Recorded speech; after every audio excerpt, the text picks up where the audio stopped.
بسم اللہ الرحمن الرحیم۔ السلام علیکم ورحمۃ اللہ وبرکاتہ۔ میں نے گناہوں میں ڈوبے لوگوں کو راتوں کو روتے دیکھا ہے اور نیکی کرنے والوں کو دوسروں پہ ہنستے دیکھا ہے۔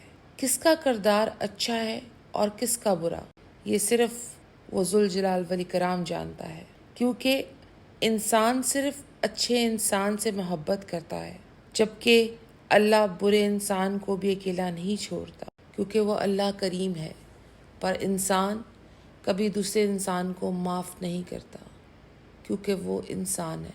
پر اگر انسان یہ سمجھ جائے کہ رب کریم نے اسے اشرف المخلوقات بنایا ہے اور وہ اپنے اللہ اور اپنے نبی حضرت محمد صلی اللہ علیہ وآلہ وسلم کی سنتوں پہ چلنے کی پیروی کرے، تو بہت ساری خطاؤں سے اور لوگوں پر ہنسنے سے بچ جائے اور آخرت کا کافی سامان اکٹھا کر لے۔